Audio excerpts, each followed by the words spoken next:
Olá, eu sou Maíra e eu tenho um blog de resenhas de livros que se chama As Melhores Partes dos Livros que eu li, que eu edito há 8 anos e esse blog fica hospedado no meu site casamai.com.br, que talvez você até já conheça, porque Casamai é uma escola de aromaterapia e nesse canal meu do YouTube, mas basicamente eu falo de aromaterapia.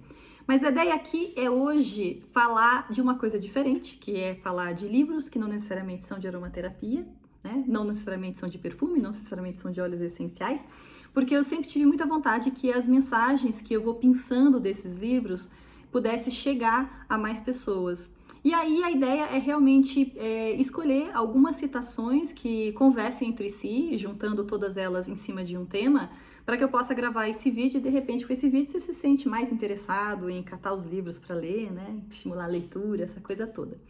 E aí eu escolhi dessa vez então o tema Brasil e os livros dos quais eu tirei as citações são 4, tá? Então o primeiro livro do qual eu tirei uma citação se chama Perfis e Entrevistas, do Daniel Pisa. É um livro que foi publicado pela editora Contexto em 2004. Depois o segundo livro é o livro, na verdade, bastante conhecido, porque se chama Saga Brasileira, Longa Luta de um Povo por Sua Moeda, foi escrito pela Miriam Leitão, jornalista, né, da Globo, e esse livro foi publicado pela Record em 2011. Aí o terceiro livro é um livro que se chama Por que Virei à Direita? Ele contém ensaios de 3 pensadores, o João Pereira Coutinho, o Luiz Felipe Pondé e o Denis Rosenfield, e esse livro foi publicado pela editora 3 Estrelas em 2012. E o último livro, do qual eu vou pensar uma citação, se chama Faça Boa Arte, e esse livro foi publicado pela editora Intrínseca em 2014, e ele contém a transcrição de um discurso do Neil Gaiman. Neil Gaiman, um escritor muito famoso, muito insensado, que tem uma ficção bastante peculiar, trazendo a tradição dos contos fantásticos, maravilhosos e tudo mais. Então vamos lá para ver como é que as citações se agruparam aqui para a gente falar sobre o tema Brasil. Bom, o Iberê Camargo foi um desses entrevistados pelo Daniel Pisa, nesse livro que reúne entrevistas desse jornalista chamado Perfis e Entrevistas. O Iberê Camargo deu essa entrevista para o Daniel em 1993, portanto há quase 30 anos. E aí lá pelas tantas ele solta o que eu acho que é uma pérola, né? Ele solta a seguinte frase: o Brasil não anima ninguém. Aí eu acho sensacional essa frase. E teve uma época, quando eu li esse livro, que eu me animei tanto com a frase, apesar da frase ser desanimadora, que eu acabei escrevendo um monte de crônicas, e essas crônicas até estão no meu blog Diário em Off, lá no site da Casamai. Aí essas crônicas sempre começavam assim: o Brasil não anima ninguém. Aí vinha, né, eu desfilava assim, uma encheção de saco em relação a algum aspecto do Brasil. Agora veja, né, faz quase 30 anos que o Iberê falou: o Brasil não anima ninguém, quer dizer, o Brasil estava recém saído de uma ditadura, né, vivendo o processo da democratização, e a sensação que a gente tem é que o troço não mudou, quer dizer, o Brasil continua não animando ninguém, né? Eu sei que eventualmente assim, a gente tem algumas fases que dá para dar uma animadinha, uma empolgação aqui, uma empolgação lá, mas essas empolgações são sempre muito efêmeras. E eu tenho a impressão de que todas as gerações vivas no Brasil convivem com a efemeridade da empolgação. O que me leva à segunda citação, que é a citação da jornalista Miriam Leitão, nesse livro A Saga Brasileira, que justamente narra como é que foi colocar o Plano Real, né, como plano que ajudou na estabilização da moeda. Então ela pega todos os bastidores, né? Então vai lá, Sarney, Itamar Franco, não sei o que, tal, Collor, tal. Aí, bom, aí Itamar Franco, né? Depois do Collor, aí vem falar do plano real, e aí chega até o FHC1. É um livro extraordinário, agora até assim, já faz alguns anos que ele foi publicado, mas eu acho que vale muito a pena a leitura, né? Porque realmente ela fez um trabalho primoroso. E a Miriam Leitão, então, em algum momento ela fala o seguinte: certos fatos da política desanimam como os fracassos dos planos econômicos. O desânimo pode nos levar a considerar que o Brasil é assim mesmo. Frase muito ouvida na era da bagunça econômica. O Brasil não é assim. Será assim apenas se quisermos que ele seja. Bom, claro, né? Assim, em termos de desânimo com o Brasil, eu acho que Nada se compara à época da hiperinflação dos anos 1980. Mas planos econômicos talvez ainda continuem fracassando porque eles não dependem apenas da estabilidade da moeda. De maneira que a gente ainda continua bem desanimado, né?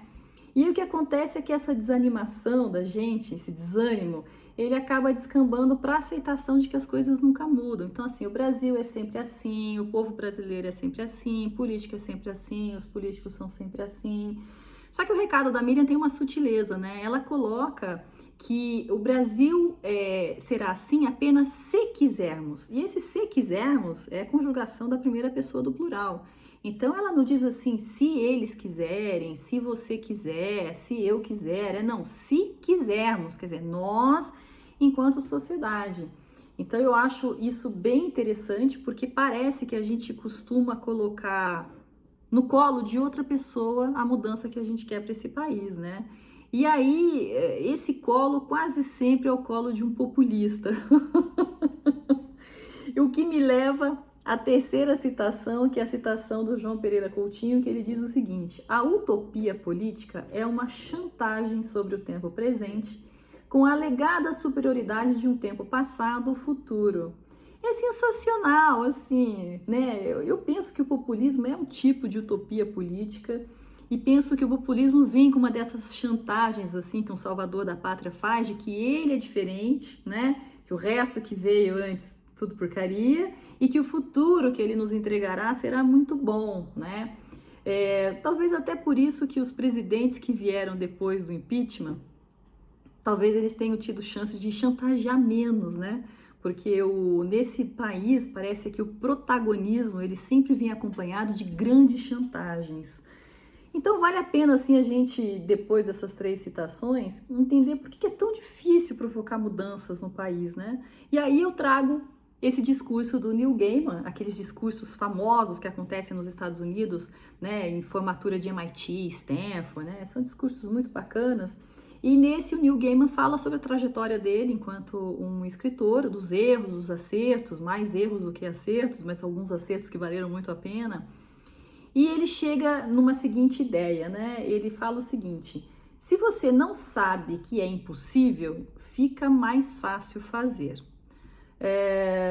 Bom, então eu acho que talvez a resposta dele mostre para nós por que é tão difícil mudar as coisas aqui no Brasil, porque a gente acha que é tudo muito impossível de ser diferente aqui na nossa terra, então, portanto, a gente não muda, a gente não se esforça, a gente joga no colo de outro essa mudança, né?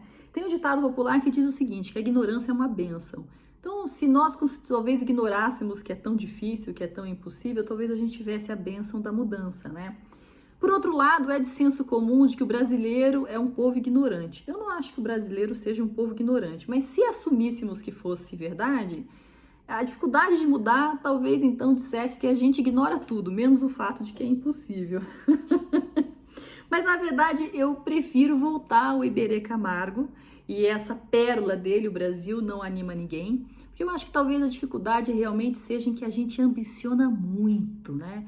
Mudar um país. Esse é um trabalho hercúleo, mudar um país todinho ele, nossa, é uma coisa muito grande, é uma coisa para gerações e gerações. Então eu fico pensando o seguinte, talvez mais importante do que querer mudar é manter o ânimo alto, quer dizer, não baixar a bola, segurar a peteca, não deixar a peteca cair, porque tem tanto trabalho para fazer que se a gente se contentar em fazer apenas um pouco do trabalho que tem, mas fazer esse trabalho de fato, de pouquinho em pouquinho, de miudinho em miudinho, talvez a gente desanime menos. E se a gente desanimar menos, talvez a gente nem se lembre de que o negócio era impossível. Então, são essas as citações que eu trouxe com o tema Brasil. Na descrição aqui do vídeo vocês têm o link para as resenhas completas, lá tem mais citações.